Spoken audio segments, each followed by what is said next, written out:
What if I told you that the most luxurious weddings of the last century were actually lavish funerals for living souls? We are accustomed to admiring black and white photographs of ladies in diamond tiaras, envying their wealth and carefree lifestyle. But behind the facades of the majestic mansions of New York and London lay a frightening emptiness that could not be filled with gold or titles. These women had the power to change the interiors of palaces, but they did not have the right to choose their own destiny or even what to wear for breakfast. Their lives were scheduled down to the minute by strict etiquette, turning every day into an endless performance for an indifferent audience. History remembers them as style icons and queens of high society, but remains silent about how many tears were absorbed by the velvet cushions of their sofas. Watch the video to the end to find out how the golden cage broke the will of the strongest women of the era, turning them into silent decorations in their own living rooms. Are you ready to learn the truth about how marriages that newspapers called unions made in heaven were actually arranged? In the Gilded Age and late Victorian era, love was an unaffordable luxury, accessible only to the poor who had nothing to lose. For the elite, marriage was purely a commercial transaction, where feelings and affection carried absolutely no weight in the balance of benefits. Parents viewed their daughters as valuable assets that needed to be invested with maximum profit for the family's reputation. From an early age, girls were prepared for their sole function to become a profitable match for a man with the right surname and bank account. No one asked the young lady if she liked her future husband, because her opinion was considered an unimportant whim, unworthy of the attention of serious people. Often, the groom was much older, had a bad temper or questionable habits, but this paled in comparison to the glamour of his title or the size of his fortune. The wedding ceremony turned into a grand demonstration of the power of two clans, where the bride played the role of a precious trophy. Newspapers described in detail the cost of the lace on her dress and the weight of the pearls around her neck, but remained silent about the coldness in her eyes. It was a performance where every guest knew their role, and no one dared to break the script with genuine emotion. After the lavish celebration, the doors slammed shut, and the young woman found herself alone with a stranger in a huge, empty house. Romantic dreams drawn from books were shattered by the harsh reality of marital duty and cold alienation. She understood that she had been sold, albeit for a very high price, into slavery to social conventions. The family's wealth did not give her freedom, but on the contrary imposed heavy shackles of obligations that could not be thrown off without scandal. The woman became a hostage to the expectations of society, which demanded perfection from her in every gesture and glance. Any attempt to show character or disagreement was brutally suppressed not only by her husband, but also by her own relatives. History knows many examples when brilliant marriages turned into years of quiet despair behind the closed curtains of luxurious bedrooms. We see only formal portraits with calm faces, but we do not hear the silent cry frozen in their eyes. It would be very interesting to know your point of view. Do you think that financial well-being can compensate for the lack of love and freedom? Write about it in the comments. What if I told you that hundreds of American girls were literally traded for coats of arms and castles in need of repair? At the end of the 19th century, a unique and tragic phenomenon emerged, known as dollar princesses. American industrial magnates who had amassed huge fortunes in railroads and steel dreamed of entering high society, but the doors of the old aristocracy were closed to them. At the same time, British lords and dukes sat in their crumbling estates, possessing grand titles but empty wallets. Thus was born a cynical market where the youth and money of the New World were exchanged for the ancient titles of the Old World. The mothers of American heiresses went on a veritable hunt for ruined European aristocrats, seeing them as a ticket to high society. The girls were transported across the ocean like expensive goods destined for export, with no regard for whether they wanted to leave their homes. They were told that becoming a duchess or countess was a woman's highest calling, for which any hardship could be endured. However, the reality they faced in England was far from the fairy tale notions of life at court. Instead of warm and cozy American homes, they were greeted by huge, drafty castles without heating or running water. The British aristocracy, which gladly accepted American dollars, often treated the princesses themselves with contempt. They were considered vulgar, too loud, and not well-mannered, and were constantly reminded of their lowly origins. Their husbands, having gained access to their dowries, quickly lost interest in their wives, returning to their old habits, clubs, and mistresses. These women found themselves in a foreign country, surrounded by people who saw them as nothing more than walking checkbooks. Their money went to repair the roofs of family estates, pay their husbands' card debts, and maintain a huge staff of servants. At the same time, they often had no right to dispose of their own funds, being completely dependent on their spouses. Even the birth of heirs did not bring relief, as children were often immediately taken away by nannies, raised in English traditions and alienated from their mothers. The dollar princesses remained only a beautiful decoration in the history of ancient families, their names erased, leaving only the restored walls of castles. In the next chapter, you will learn why even the most ordinary day for these women turned into an exhausting marathon of changing clothes. Guess how long it took just to get ready for morning tea? The life of a society lady of that era may seem idle to us, but in fact, she was subject to a grueling schedule that left her no free time. Every day turned into an endless ritual of changing outfits, where each dress had to strictly correspond to the time of day and the occasion. A woman could not simply wear what she liked. She was obliged to follow a complex code, the violation of which threatened social ostracism. The morning began with the help of a maid, as it was physically impossible to put on a complex outfit on her own. Lacing the corset, numerous petticoats, stockings, fasteners. All this took hours and required the patience of a statue. After breakfast, she had to change for a walk, then for visits, then for tea, and finally the most luxurious outfit for dinner. Etiquette dictated not only what to wear, but also what to talk about, how to sit, who to smile at, and who to ignore. Any display of naturalness, loud laughter, or overly lively gestures could cause gossip and condemnation. A woman had to be a perfect doll, devoid of fatigue and bad moods, always ready to adorn the living room. The duty of visiting was hard work. It was necessary to visit dozens of houses, leave business cards, and exchange empty phrases with people who were often unpleasant. It was an endless Vanity Fair where everyone evaluated everyone else, and the slightest mistake was remembered for a long time. The intellectual life of women was strictly limited. Reading serious books was not encouraged, and discussing politics was considered bad form. They were taught to play music, embroider, and speak French, but only to entertain guests. Intelligence and education could even scare off potential suitors or irritate a husband who did not tolerate competition. In this system, women had no right to personal time or privacy. They were always on display, under the gaze of hundreds of eyes. Even in their own bedrooms, they were not in charge. The schedule of the house was dictated by servants and managers. The feeling that you were not living your own life, but playing a role in an endless play, drove many women mad. Behind the glitz of balls and receptions lay a profound lack of freedom that turned a luxurious life into a gilded cage.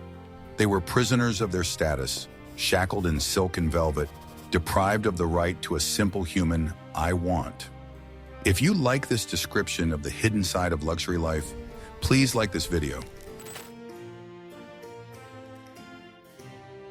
What if I told you that the houses themselves were designed to ensure that spouses saw each other as little as possible? The mansions of the Gilded Age and Victorian estates are impressive in their scale and splendor, but their layout was designed not for comfort, but for separation. The architecture worked to erect invisible but solid walls between husband and wife, cementing their alienation. Huge spaces, long corridors, and enfilades of rooms created a physical distance that was difficult to overcome. There were clearly delineated male and female halves of the house, where members of the opposite sex were not exactly forbidden to enter, but were not welcome without a special reason. The men's territory included a study, a library, a billiard room, and a smoking room, places where the master could spend whole days. There, business matters were decided, political discussions were held, and deals were made, to which women were denied access. It was a world of leather, dark wood, and cigar smoke, securely isolated from the rest of the house. The women's quarters on the boudoir, morning room, and bedroom were a realm of soft fabrics, pastel colors, and silence. Here, the mistress of the house spent her hours writing letters, doing needlework, or simply gazing out the window. These spaces were designed as a golden cage within a golden cage, a cozy prison with soft walls. Even the spouse's bedrooms were often located at opposite ends of the corridor, or even on different floors, connected only by a formal door that was often locked.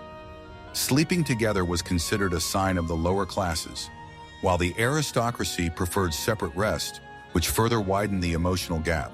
Husband and wife mainly met in formal areas, in the dining room at a long table or in the ballroom in front of guests. In such an environment, intimate conversation or displays of affection were impossible, and all communication was reduced to a formal exchange of pleasantries.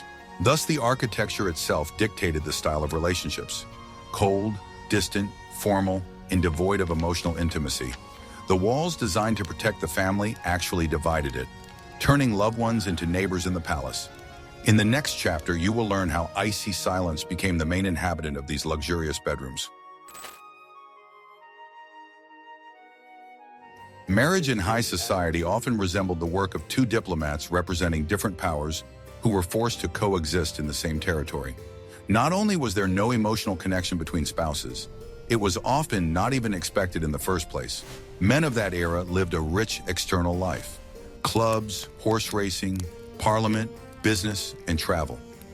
Women remained the guardians of the hearth, where the fire had long since gone out, awaiting the return of their husbands as rare guests. Conversations at dinner often boiled down to discussing plans for the season, bills, or the behavior of servants, without touching on deeper feelings. Sincerity was frightening, showing feelings was considered a weakness, and tears were considered hysterical and unworthy of a lady. Women learned to wear a mask of calm, hiding behind it a storm of unspoken grievances and disappointments. Husbands often had parallel lives which their wives knew about, but were obliged to keep quiet about in order to maintain the appearance of propriety. It was considered normal for a man to have a mistress, almost an obligatory attribute of status, while absolute fidelity was required of a wife. This dual position humiliated women, making them feel inferior and replaceable. She could not make any claims, cause a scene, or demand respect, as she was financially and socially dependent. All she could do was pretend not to notice anything and smile at her rivals at social gatherings. This required tremendous self-control and gradually killed all her feelings. Children, who could have been an outlet, were often raised by a staff of nannies and governesses, seeing their parents only at strictly designated times. Motherhood was also regulated. Emotional attachment to children was considered vulgar and was not encouraged. Women found themselves in a vacuum with no one to give their affection to and no one to receive warmth from. Evenings spent alone by the fireplace in a huge living room became a symbol of her existence. Books, embroidery, playing solitaire. That was the entire range of entertainment for the mind and heart. The silence in the house was so thick that it seemed you could cut it with a knife. Even when the couple was in the same room, they could be infinitely distant from each other, immersed in their own thoughts. Between them stood a wall of unspoken words, mutual reproaches, and indifference, which only grew thicker over the years. The lack of emotional intimacy led women to live in a world of illusions and fantasies. They idealized the heroes of novels, dreamed of the impossible, and drifted further and further away from reality. It was a special kind of loneliness. Loneliness in plain sight, among crowds of guests and sparkling chandeliers. The worst thing about it was that it was a life sentence that could not be appealed. A woman withered like a flower without water, retaining her outer beauty but losing her inner light and desire to live. Are you ready to learn the truth about why people in those days so often fainted and suffered from mysterious nervous disorders? The epidemic of women's diseases in the Victorian era and the Gilded Age was a direct consequence of a lifestyle that suppressed personality and physiology. Tight corsets, which deformed internal organs and made breathing difficult, were not the only cause of constant malaise. The main factor was deep psychological exhaustion from the inability to be oneself and the constant pressure of social constraints. Doctors of the time came up with a convenient diagnosis: neurasthenia, or simply weak nerves, attributing everything to the natural fragility of the female body. In reality, it was the psyche's reaction to life in a golden cage, to the lack of purpose and activity, depression, anxiety, panic attacks. All of this was hidden under the noble terms spleen or melancholy. The treatment offered by medicine was often worse than the disease itself and resembled sophisticated torture. The famous rest regimen prescribed that a woman lie in bed for weeks in a darkened room without books, communication, or any activity. It was believed that mental activity was harmful to the female brain and complete inactivity would help restore strength. Such treatment often brought patients to the brink of insanity, forcing them to stare at wallpaper patterns for hours on end. Instead of help, they received even greater isolation, left alone with their dark thoughts and fears. It was a way to completely break a woman's will, turning her into a submissive, apathetic creature. Various tonics and elixirs containing opium, laudanum, or cocaine were widely used and sold freely in pharmacies. Women were literally hooked on drugs to make them calm, comfortable, and trouble-free. Addiction became another invisible chain that kept them in a state of semi-consciousness. Fainting, which became a cultural cliché of the era, was often the only legal way to express protest or avoid an unpleasant situation. When emotions overflowed and screaming was not allowed, the body shut down, giving a temporary respite. It was a silent cry for help that no one really wanted to hear.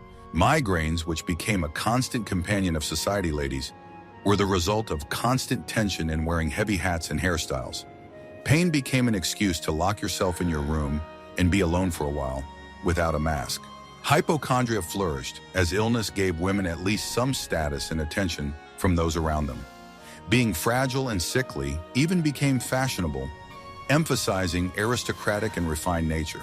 Behind these diagnoses lay broken destinies, unrealized talents, and suppressed energy.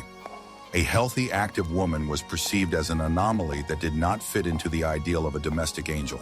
Medicine at that time served as an instrument of patriarchal control, reinforcing the myth of female weakness and inferiority. In the next chapter, you will learn what was hidden behind doors that even the closest friends were not allowed to enter. Life in a luxurious mansion meant a complete loss of privacy, something we don't even think about today. A wealthy lady was never truly alone. She was surrounded by an army of servants who witnessed her every move. The maid knew everything about her health and mood, the footman overheard snippets of conversation, and the coachman knew where she was going and to whom. Servants were invisible observers who nevertheless wielded enormous power, the power of information.